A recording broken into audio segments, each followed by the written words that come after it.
terminemos a tiempo nuestras clases para poder, para que puedan tener el tiempo para estudiar. Creo que lo voy a descargar, ¿está bien? Porque si no la universidad no lo lee. Después les voy a presentar unos videitos y van a entender por qué me he ofrecido voluntariamente hacer el... Bueno, chicos, cuando nosotros hablamos de hemostasia y trombosis, tenemos que comprender que usualmente la sangre tiene que estar en perfecto equilibrio, de manera que mi paciente no se desangre, pero tampoco se coagule. Entonces, cuando voy a formar el coágulo, cuando se va a formar o cuando hay una lesión en un vaso sanguíneo, está la vasoconstricción, el vaso sanguíneo se cierra, viene luego la formación del trombo primario o trombo de plaquetas y finalmente viene la fibrinolisis. Cuando nosotros, ya esto creo que la hemostasia correctora va a dividirse primero la vasoconstricción, luego el trombo primario o trombo de plaquetas y finalmente vienen los factores de coagulación para formar la fibrina y luego lo que es la eliminación de los depósitos de fibrina o fibrinólisis.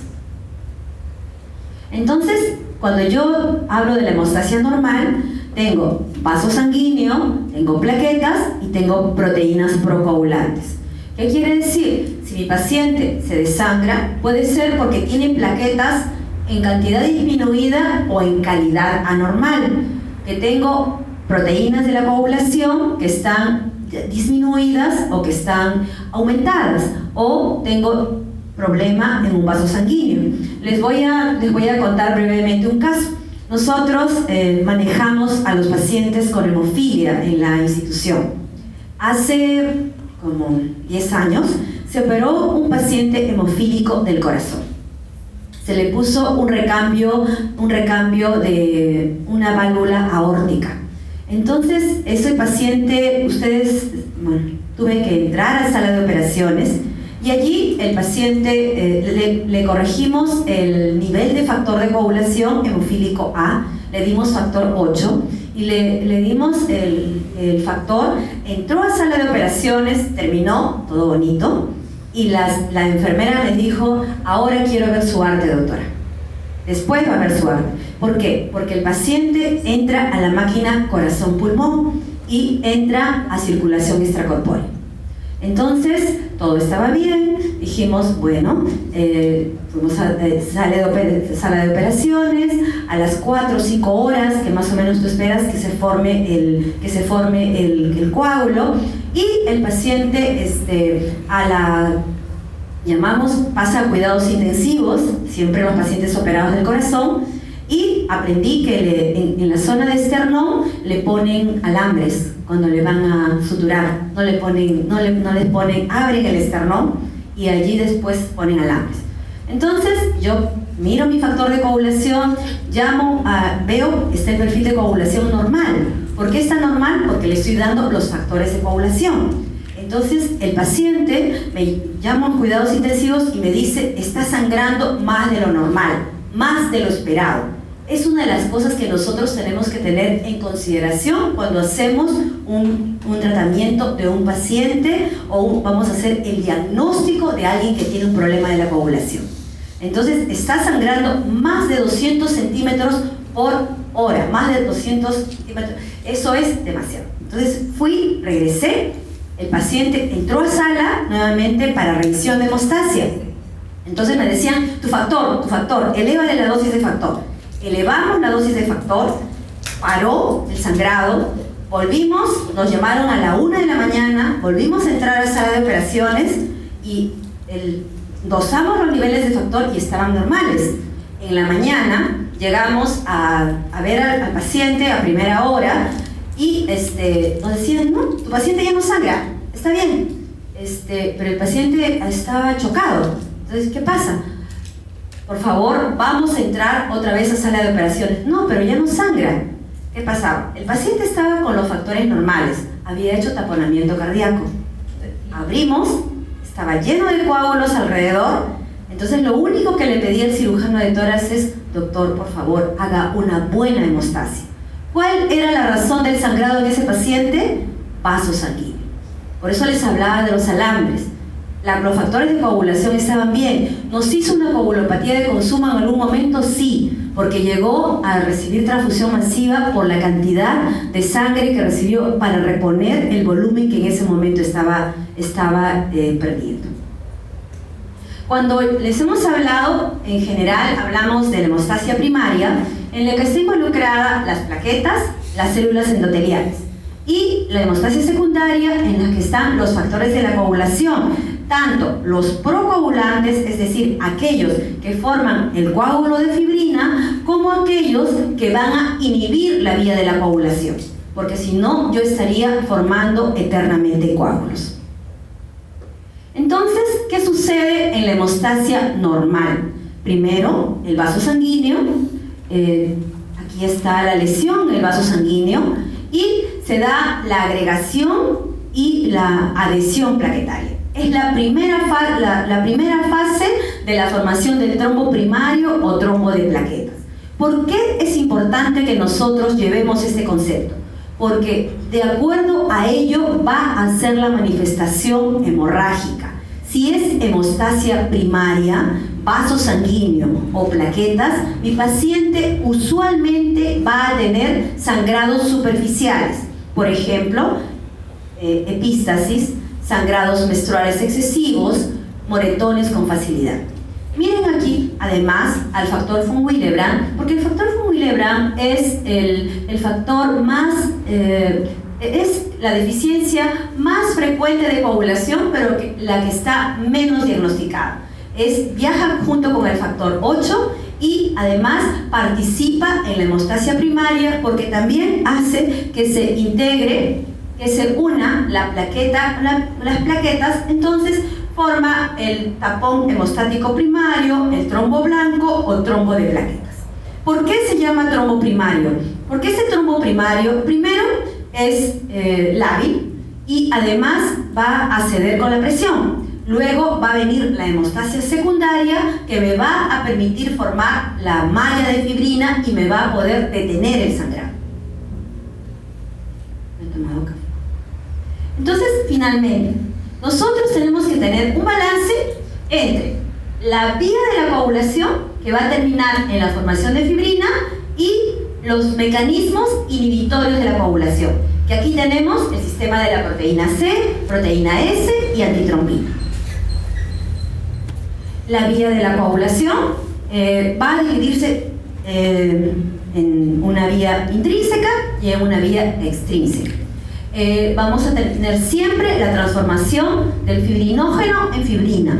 Y recordemos aquí a la trombina. La trombina, que es el factor 2A activado, está en diferentes fases de la vía de la coagulación y es tan importante que ahora tenemos un inhibidor directo de la trombina, que es un anticoagulante oral. Y también tenemos aquí al factor 10A activado. Entonces, pero de todas maneras, ahora en este momento se sabe que la parte más importante de la vía de la coagulación es la unión del factor tisular con el factor 7 activado. ¿Con qué evaluamos la vía extrínseca? Con el tiempo de protrombina. ¿Y con qué evaluamos la vía intrínseca? Con el tiempo de tromboplastina.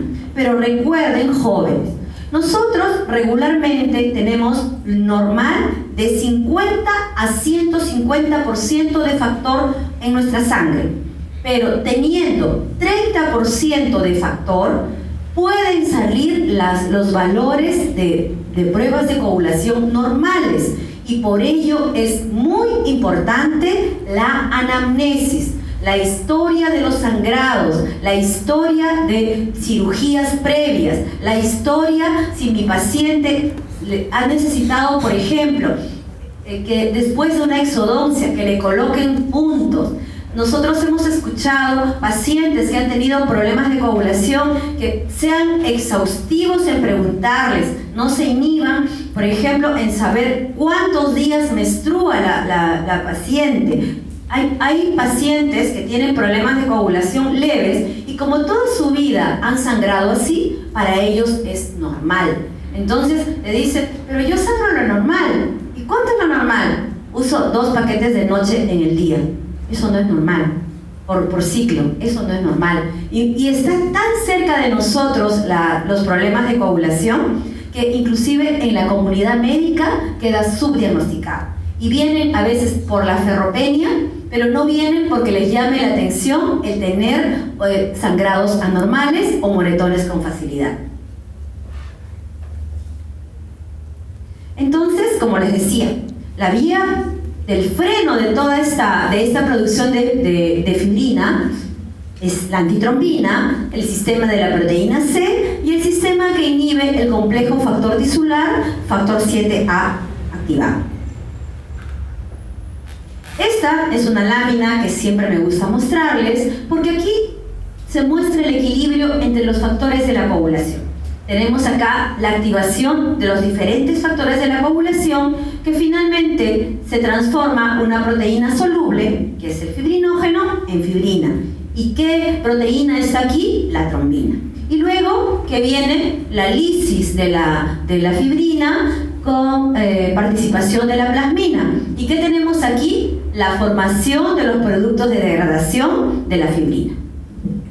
Aquí también, por ejemplo, si nosotros tenemos un trombo arterial, podemos usar trombolisis dentro de las primeras horas y tenemos plasminógeno, por ejemplo, que es estreptoquinasa, que puede romper los enlaces de fibrina, pero tiene que ser pronto. Entonces les decía que en la vía de la coagulación, primero daño endotelial y luego el factor 7 se activa y este es el punto más importante de la coagulación. Pero seguimos enseñando tiempo de protrombina vía extrínseca. Tiempo de tromboplastina intrínseca. El tiempo de protrombina también me sirve para evaluar a los pacientes que están anticoagulados con warfarina. Y el tiempo de tromboplastina me sirve para evaluar a los pacientes que están anticoagulados con heparina no fraccionada, ¿correcto? Además, vamos a aprender que todos los factores de la coagulación pueden estar disminuidos. Y recuerden ustedes el fibrinógeno. El fibrinógeno está en la parte inferior de la vía de la coagulación. Es por eso que cuando yo tengo alteraciones en la cantidad o en la calidad del fibrinógeno, mis pruebas de coagulación me van a salir anormales. Esta es la malla de fibrina, que ya la conocen muchos. Aquí tenemos la fibrina, glóbulo rojo, glóbulo blanco y plaquetas. Si esta malla de fibrina se instaura en una arteria pulmonar, puede ser mortal, una tromboembolia pulmonar masiva. Las plaquetas, no voy a cansarlos, chicos, ¿ya? En general, entonces, las alteraciones de plaquetas pueden ser cualitativas, cuantitativas o mixtas. Recordemos, en cuanto a los problemas de plaquetas, lo más frecuente es lo adquirido. Cualitativas, mucha automedicación, personas que toman antiinflamatorios, y siempre bromeo con mis alumnos. Los cardiólogos nos mandan pacientes que están tomando clopidogrel y están tomando aspirina y nos mandan para preguntar por qué forman moretones. Porque está tomando un doble antiagregante, pues. Entonces les mando esa respuesta, pero como les digo a mis alumnos, pero ya pagaron la consulta, ¿no? Entonces les digo, señor, no se preocupe, muchas veces son stent que necesitan, incluso estén medicados, que necesitan tener doble antiagregación. En todo momento hay que evaluar riesgo de sangrado versus riesgo de trombosis. En la mañana veíamos un paciente que tiene cirrosis, que tiene fibrinógeno bajo, tiene TP y TPTK prolongado, tiene 50.000 plaquetas y me ha hecho trombosis portal. Tiene riñón normal. ¿Qué le doy? Heparina de bajo peso. ¿Por qué? Porque no quiero que progrese ese trombo portal. Entonces, ¿cuál es nuestro rango seguro para anticoagular, por ejemplo? 50.000 plaquetas. Cuantitativo, la cantidad de las plaquetas. Mi paciente muy pocas veces va a sangrar si tiene más de 50.000 plaquetas, a no ser que sea sometido a algún procedimiento. Entre 30 a 50.000 plaquetas, igual, puede ser un procedimiento mayor más un desencadenante. Por ejemplo, veía un paciente que tiene 60.000 plaquetas y tiene migraña y había estado tomando altas cantidades de AINES. Entonces venía lleno de petequias. ¿Por qué? Porque el paciente había estado tomando medicación que además a las pocas plaquetas que tiene las estaba desagregando. Y trastornos mixtos, que es lo que también se pueden presentar. Cuando nosotros hablamos de los problemas de plaquetas, puede ser dos problemas.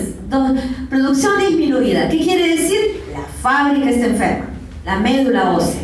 Hipoplasia medular, infiltración de la médula ósea, meloptisis, ¿correcto? Inhibición de la producción, maduración defectuosa. Un ejemplo, síndrome mielodisplásico. Y periférico.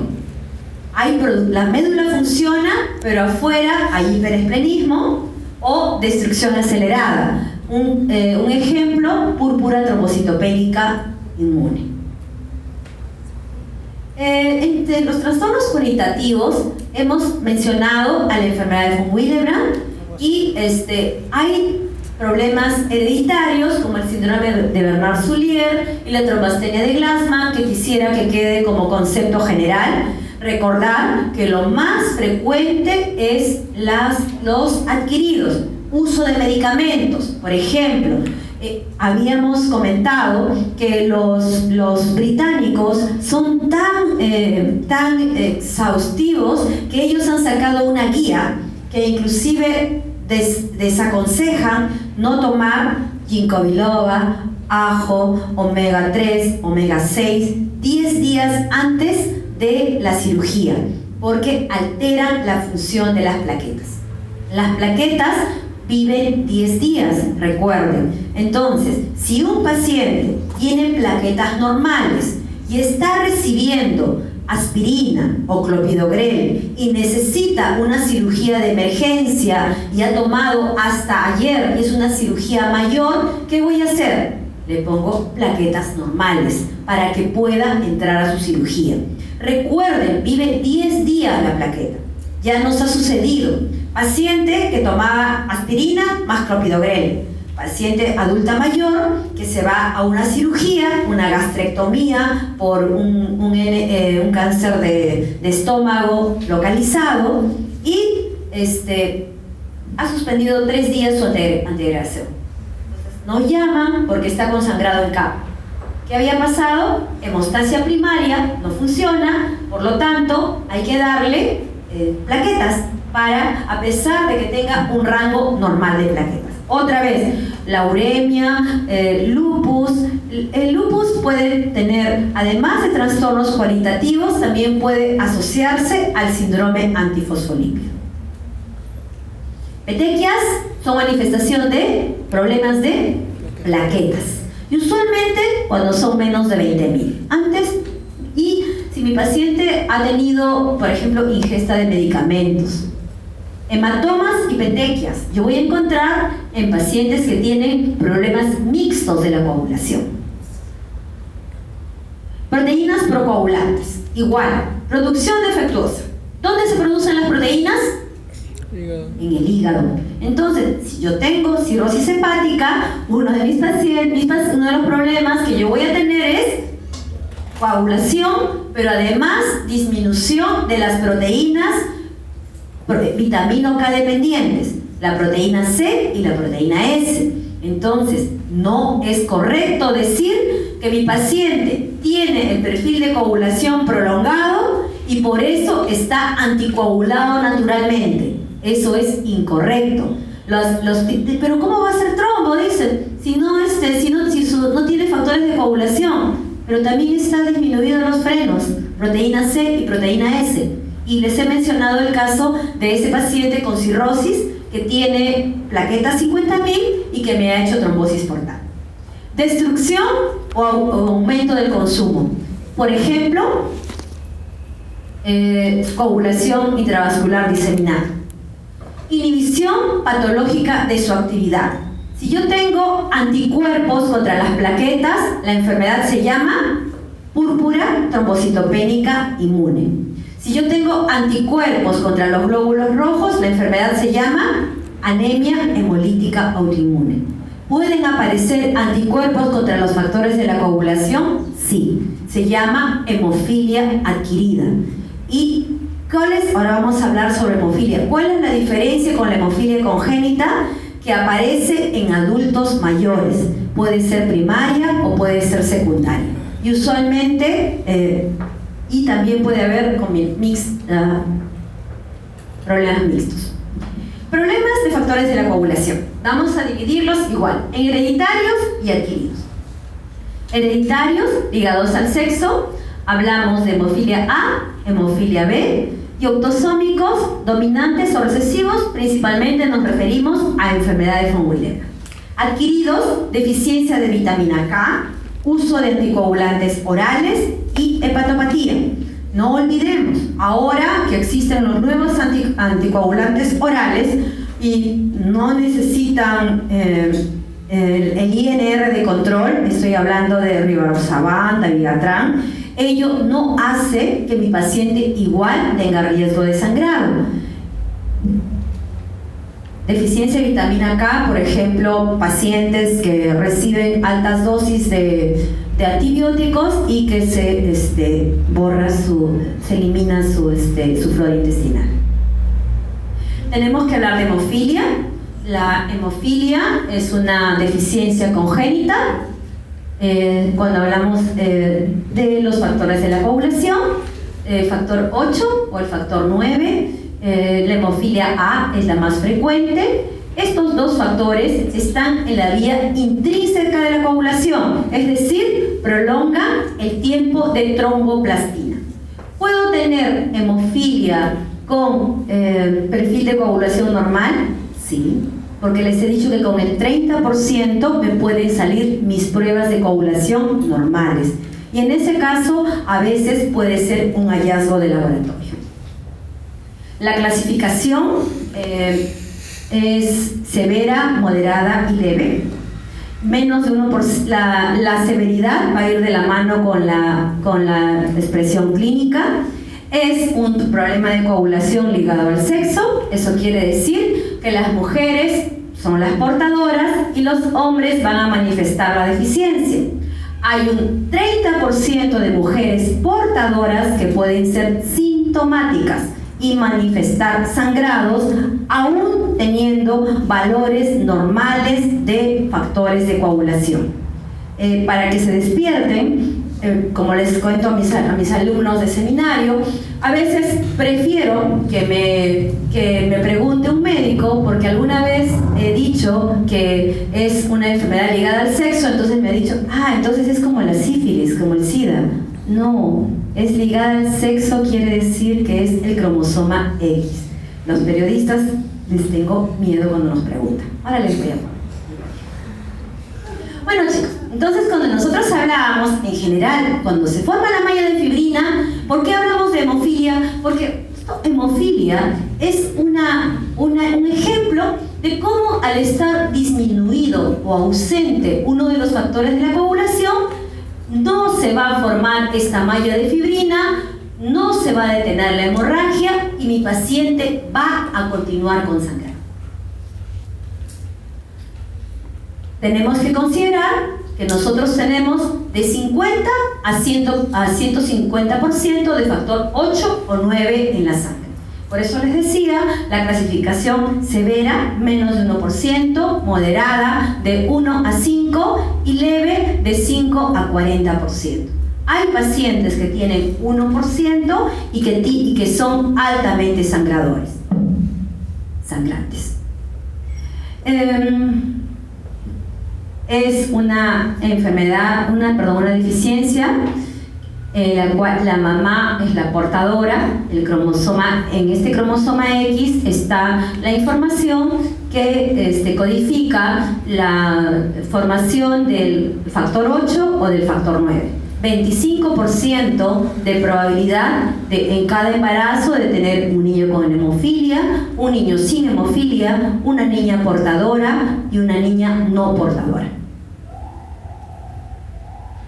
Esto fue pregunta de examen, ahora no sé si les preguntaré, pero usualmente esto es lo que pasa. Un varón con una mujer portadora, 25% de probabilidades de tener un niño sin hemofilia, una niña no portadora, un niño con hemofilia y una niña portadora. ¿Qué pasa cuando el hemofílico se casa con una mujer no portadora? Sus hijas van a ser portadoras.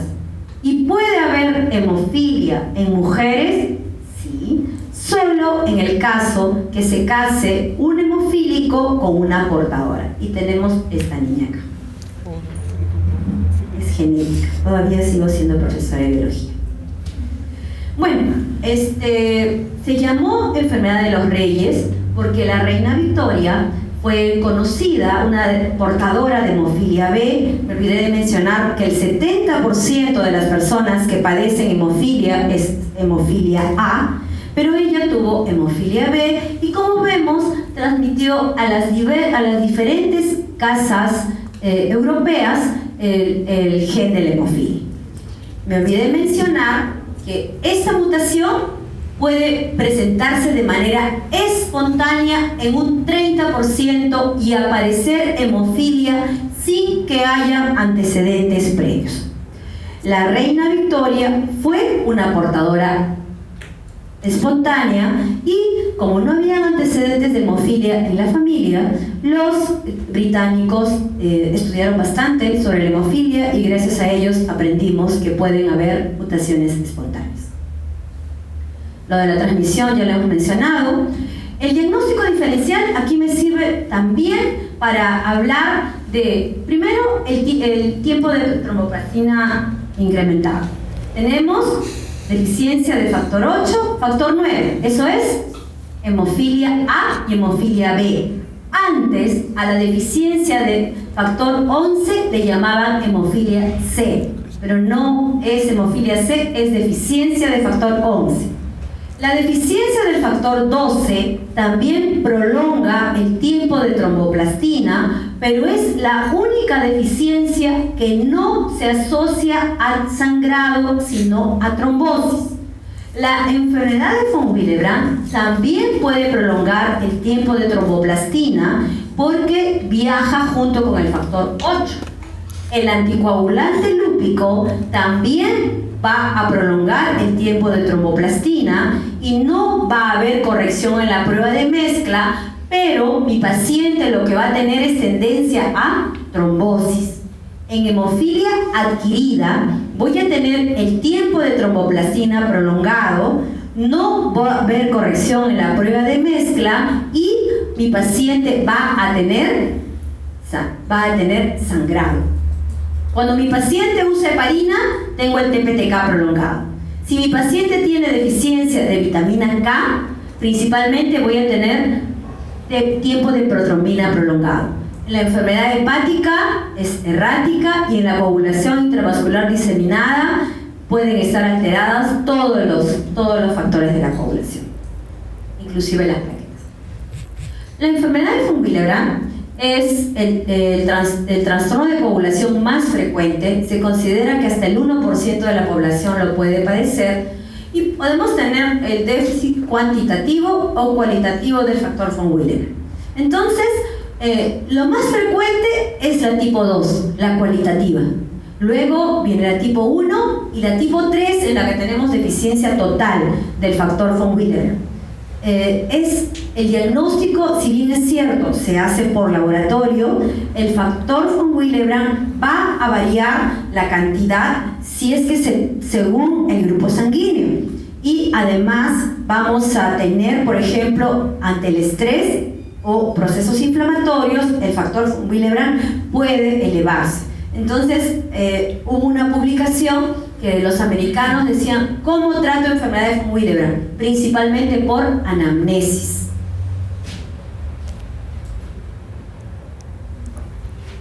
Todas las coagulopatías que pueden estar que pueden estar, podemos tener deficiencia de todos los factores de la coagulación. Recordemos solamente aquí, deficiencia de factor 13, puede ser heterocigoto u homocigoto, pero nuestras pruebas de coagulación van a ser normales. Entonces decíamos, ¿cuál es la única deficiencia de la coagulación en la que yo tengo predisposición a trombosis? Factor 12. Igual, hablábamos sobre cuando decíamos hemofilia, decíamos que era la tendencia a sangrado. Trombofilia, hablamos de que es la predisposición a formar coágulos, donde puede ser en las arterias, en las venas, debido principalmente a que hay un fracaso entre el equilibrio que tiene que haber entre los factores protrombogénicos y los inhibidores de la trombosis. Igual, tenemos aquí vaso sanguíneo, tenemos proteínas de la coagulación y disminución de la circulación, éstasis. Es aplicado para las personas que tienen un riesgo de presentar trombosis debido a anormalidades hematológicas. Usualmente es multifactorial. Y vamos viendo aquí, por ejemplo, edad, envejecimiento endotelial, ejercicio físico excesivo, embarazo y posparto. ¿Por qué? Porque durante el embarazo y el parto, nosotras nos preparamos para no sangrar.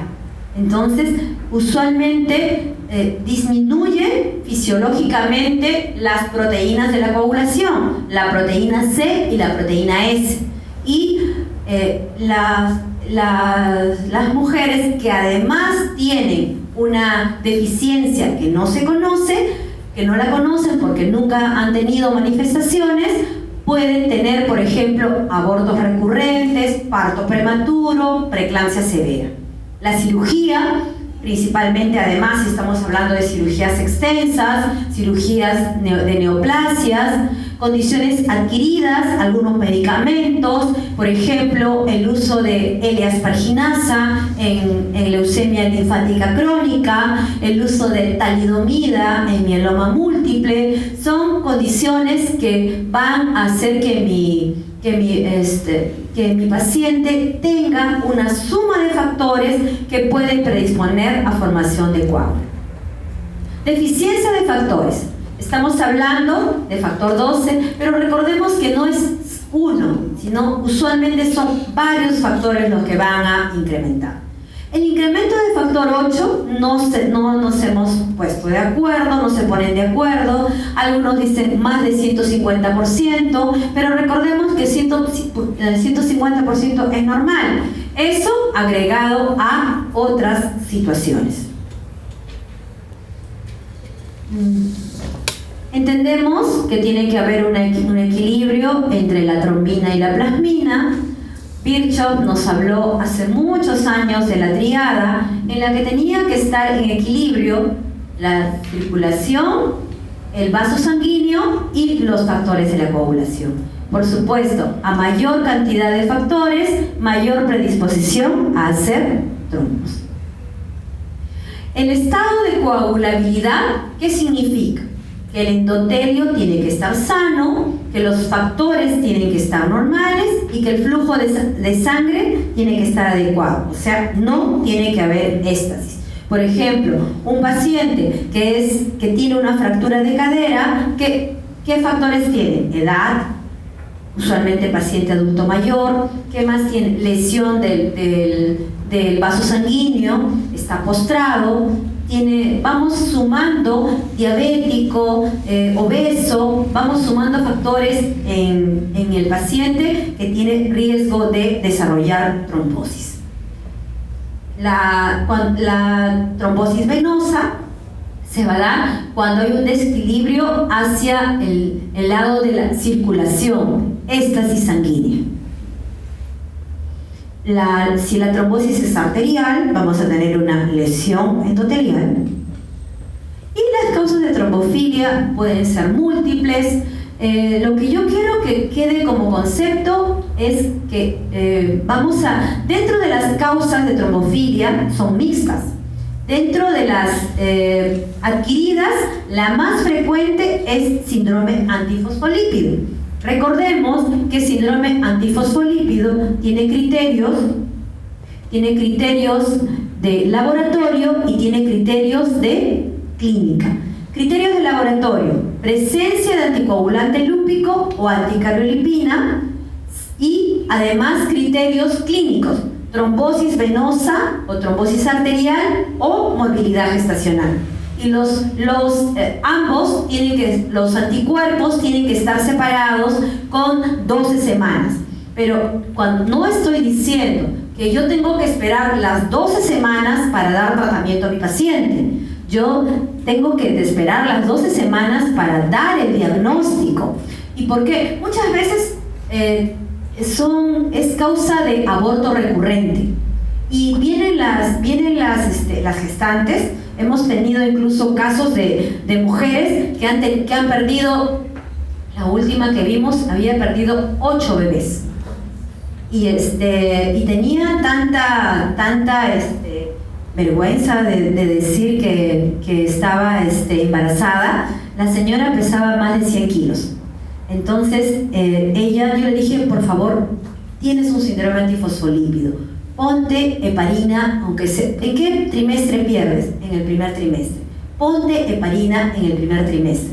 Y tenía tanto miedo de no decir a su familia que ella guardó hasta el 5.º mes de embarazo, que recién ya se sentía segura de que podía tener el bebé.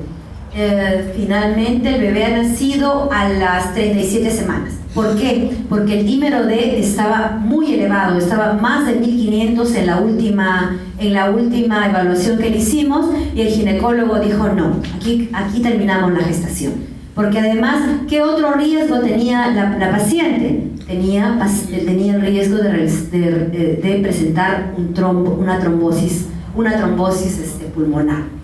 Tuvimos una paciente, y estoy hablando en pasado, deficiente de antitrombina. ¿Qué tuvo esta paciente? Presentó trombosis venosa a los 22 años de edad. Entonces ella nos visita, enfermera, a los 28 años, cuando estaba con un embarazo ya estaba, me parece, con 20 semanas de embarazo. Entonces, ¿qué nos quedaba? Ponerle heparina, porque ella había tenido antecedente de trombosis a los 22 años, y esa es una trombosis espontánea y era inusual. Le pusimos heparina. Ella, trabajadora de la salud, enfermera, no iba a los controles a su centro de salud, embarazo gemelar. Y quiero que quede esto de lección para todos nosotros. Ella trabajaba en una clínica. Empezó con disnea 3 días antes del episodio. Disnea progresiva, estaba recibiendo heparina profiláctica, pero no terapéutica, y cuando llega en la mañana al hospital, llega con disnea severa. Muchas veces piensan neumonía, se piensa en otras cosas y no se piensa en trombosis. En la tarde la disnea se incrementa y en la noche fallece la paciente. 7 meses de embarazo, gemelar, enfermera de 29 años. ¿Esa muerte se pudo haber prevenido? Sí, probablemente sí. ¿Qué hubiéramos hecho? Tal vez ponerle un filtro cava temporal. Pero estamos hablando de que, como decían nuestros profesores, el sangrado puede ser espectacular, pero la trombosis puede matar. Así como hay deficiencia de antitrombina hereditaria, también hay deficiencia de antitrombina adquirida.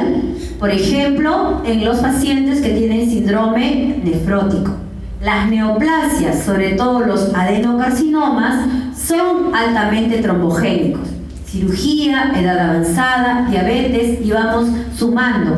También ahora se puede hacer por biología molecular, se puede buscar la mutación en el gen de la protrombina, se puede buscar la mutación que nos da la resistencia a la proteína C activada. Una mutación frecuente es el factor 5 de Lewy. En situaciones de riesgo, ahí están todas las que hemos... El concepto que debemos de llevar es que a mayor cantidad de factores, mayor riesgo de desarrollar trombosis. La trombocitopenia inducida por heparina es una situación especial en la que nosotros tenemos plaquetas bajas o muy bajas y a ello asociado formación de inmunocomplejos, y que paradójicamente tenemos pacientes con trombosis y además plaquetopenia severa. Esa es inducida por la heparina. Está contraindicado el uso de heparina de bajo peso, incluido el inhibidor indirecto del factor 10A, que es el fondaparinux. En estos casos está indicado usar un inhibidor directo de la trombina. Aquí ya hemos conversado que lo más frecuente es el síndrome difosfolípido, pero también podemos tener mezcla de factores hereditarios. La trombofilia congénita, en realidad nosotros tenemos que llevarnos el concepto que no todos los pacientes se deben hacer estudios de trombofilia. Los estudios de trombofilia son de alto costo. Cuanto más severa es la trombosis, más se consumen los factores de la coagulación. Por lo tanto, si yo quiero saber el por qué se desarrolló ese coágulo, ¿cuándo lo voy a pedir? ¿Cuándo voy a pedir mis pruebas? Una vez que se haya resuelto el trombo, una vez que la enfermedad esté estable, es decir, cuando ya no tenga el coágulo, cuando mi dímero D esté negativo y tener al paciente sin warfarina 2 semanas. Entonces, ¿por qué yo doy anticoagulante en mi paciente que hace trombosis venosa? ¿Para que disuelva el coágulo? No. ¿Para qué doy anticoagulante en mi paciente con trombosis venosa? Para prevenir que no se forme tromboembolia pulmonar, que es la complicación más grave de la enfermedad tromboembólica que puede matar. Trombosis venosa recurrente, trombosis superficial no asociada a cáncer o venas varicosas, trombosis inusual, mesentérica, en seno venoso y retina que no esté asociado a diabetes. Y aquí ya les conté a los chicos de la sede, pero les voy a contar para que se despierten qué pasó con un paciente colega que tuve hace algún tiempo con trombosis superficial. Está en discusión a la fecha si es que debo anticoagular o no al paciente con trombosis superficial. El colega vino después de que había tenido una relación sexual oral y había hecho trombosis en la arteria superficial del pene. Entonces, ¿y ahora qué hago? ¿Lo anticoagulo o no lo anticoagulo? El colega trabajaba en mina y estaba con poliglobulia secundaria a la altura. Entonces decidí anticoagularlo porque tenía factores de riesgo. Entonces le dije, doctor, lo voy a anticoagular un mes y luego al mes vamos a ver si es que suspendemos la anticoagulación.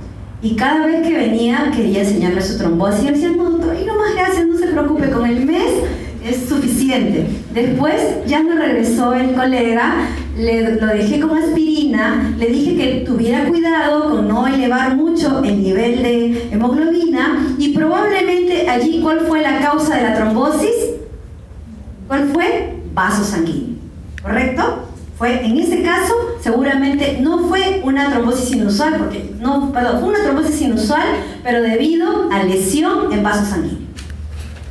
Necrosis asociado al uso de warfarina. Recordemos que la warfarina es un anticoagulante que hace que disminuya los factores vitamina K dependientes, incluida la proteína C y la proteína S. La warfarina hace efecto recién al tercer o cuarto día.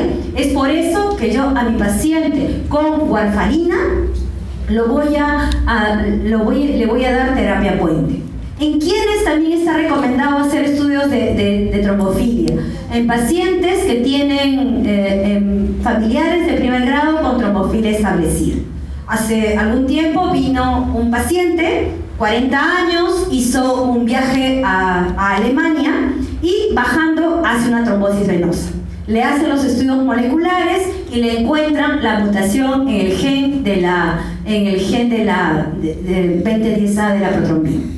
Entonces, le hacen el estudio a su única hija y le encuentran, la niña de 14 años le encuentran la mutación. Entonces viene la mamá y me dice, doctora, ¿y qué vamos a hacer? Nada, observar. Cuando salga embarazada, veremos si es que es necesario o no darle algún anticoagulante. Entonces, ¿cuál es una de las enseñanzas de acá? Que nosotros tratamos pacientes, nosotros no tratamos exámenes de laboratorio. El paciente con cirrosis va a tener todo el tiempo su tiempo de protrombina prolongado, va a tener sus plaquetas alteradas, pero no por eso lo voy a estar transfundiendo. ¿Cuándo lo voy a transfundir? Cuando va a ser sometido a algún procedimiento. Cuando vamos a ver que también es causa de preeclampsia severa, cuando vamos a hacer los estudios de trombofilia y trombosis en niños, porque es poco frecuente que los niños desarrollen trombosis. Les voy a dejar la charla de síndrome antifosfolípido, ¿ya? Sí. Esto de acá, no les voy a hacer las 40 láminas, no se preocupen. Simplemente es para que recordemos qué tan importante es la trombosis, que existe un Día Mundial de la Trombosis, que es el 13 de octubre. Está hecho para que nosotros hagamos difusión en temas de trombosis. ¿Y por qué me he ofrecido tan voluntariamente a hacer esta clase? Bueno, además de tener a mi cargo a una gran cantidad de pacientes hemofílicos, hay un grupo cooperativo internacional de hemostasia y trombosis y soy la representante en Perú. Entonces, una de mis funciones es hacer difusión de temas de hemostasia y trombosis. Entonces, esto es lo que pasa en la trombofilia. Los mecanismos normales se desencadenan en un flujo turbulento y ¿qué pasa? Se forma un coágulo. Voy a seguir avanzando porque quiero llegar, se parece. Quiero llegar a los anticoagulantes. Esto se lo voy a dejar. Quiero aprender. Síndrome antifosfolípido es necesario que lo sepamos diagnosticar. Como les decía, hay criterios clínicos, criterios que pueden ser trombosis, criterios obstétricos y también criterios de laboratorio. Alguna vez hice esta clase para un grupo de ginecólogos. La prueba de mezcla, jóvenes, es muy importante cuando nosotros tenemos un problema de coagulación. Mezclo plasma del paciente con plasma normal. Si hay corrección, deficiencia de factores de coagulación. Si no hay corrección, dos posibilidades: presencia de anticoagulante lúpico o hemofilia adquirida. Pero ¿qué pasa en la hemofilia adquirida? El paciente viene con sangrado abundante. Existe un SAF catastrófico. Quería llegar a esto porque es importante que ahora cada vez se es más selectivo en el tratamiento de la trombosis venosa. La heparina no fraccionada, ¿cómo actúa? Potencia a la antitrombina en su efecto inhibitorio sobre el factor 2A y sobre el factor 10A. ¿Cuál es el factor 2A? La trombina activada. Las heparinas de bajo peso también siguen siendo indirectas porque potencian a la antitrombina, pero son más selectivas sobre el factor 2A, es decir, sobre la trombina. El fondaparinux que les hablé es un inhibidor indirecto del factor 10A porque todavía potencia a la antitrombina en su efecto inhibitorio sobre el factor 10A. Es necesario además que conozcan que tenemos en el mercado nuevos anticoagulantes que son más selectivos por la vía de la coagulación. Rivaroxaban, que es un inhibidor directo del factor 10A activado, y dabigatran, que es un inhibidor directo del factor 2A activado. Tener cuidado, rivaroxaban no se usa en pacientes con insuficiencia renal y dabigatran no se usa en insuficiencia hepática. Las heparinas de bajo peso molecular no se deben utilizar en pacientes que tienen insuficiencia renal terminal porque se metabolizan por el riñón. Es importante que ustedes sepan porque les van a preguntar sobre los nuevos anticoagulantes. ¿Y nosotros todavía seguimos usando warfarina? Sí. La warfarina se usa desde los años 40 y todavía la seguimos utilizando. Se busca hacer cada vez, yo tengo otra clase de esta, se busca hacer cada vez más selectivo la vía de la coagulación, de manera que mi paciente no se desangre, pero tampoco se, esto se los descargo, ¿ya? Y por ahí debe estar. Bueno, no sé si los he ayudado. ¿Sí? ¿Sí? Vamos a ponerles por qué hablamos tanto sobre hemofilia, ¿no? Aparte, brevemente nomás, chicos. Pasa el pack, por favor. ¿No? Pasa el pack. Porque ayer me preguntó uno de los chicos, Trevi, no soy. Bueno, el 17 de abril es el Día Mundial de la Hemofilia y también estamos comprometidos en hacer difusión sobre hemofilia. Entonces van a encontrar videos de lo que estamos hablando, de lo que es hemofilia, y el concepto que quisiera que se lleven de hemofilia es que es una deficiencia que puede presentarse en todos los estratos sociales. Alguna vez fuimos a una campaña en Tacna, fue una mamá con su hijo y le dijo, una señora humilde, y le dijo, tú, en tu televisión engorda 10 kilos por si acaso. Le dijo, pero ¿cómo va a tener hemofilia tu hijo? Si esa es enfermedad de Reyes. Se quedó con el concepto de la reina Victoria. Entonces, no es enfermedad de Reyes, se da en todas las condiciones sociales y espero que después de esta clase ustedes salgan mucho más conociendo, teniendo como conceptos, ¿qué cosa? Es importante la anamnesis, tanto en los estudios de sangrado como en los estudios de trombosis. Tengo que saber si es que ha habido o no antecedentes previos de sangrado o trombosis en esa familia, porque yo le voy a poner el título a esa paciente. Si esa paciente me hace trombosis recurrente, va a recibir anticoagulación permanente y la warfarina es teratogénica. Entonces, sobre todo en el primer trimestre del embarazo. Entonces, usted tiene esta deficiencia, usted tiene esta enfermedad y usualmente repetimos la prueba antes de dar el diagnóstico a la persona. Entonces, en ambos, terminé alguna vez una charla sobre síndrome antifosfolípido y una colega que se dedica a hacer estudios de infertilidad me dijo, tengo una paciente que tiene anticoagulante lúpico positivo, anticarolipinas positivo y es abortadora habitual. ¿Cuál es su diagnóstico? Síndrome antifosfolípido, pues. Entonces yo de verdad pensé que lo estaba tomando a broma. Este lunes otra vez voy a hacer charla para los ginecólogos y otra vez vamos a hablar de temas que son así claves, importantes para que ustedes se lleven los conceptos básicos y no se les pase por alto el diagnóstico o el subdiagnóstico de un paciente. Gracias, espero no haber sido tan aburrida.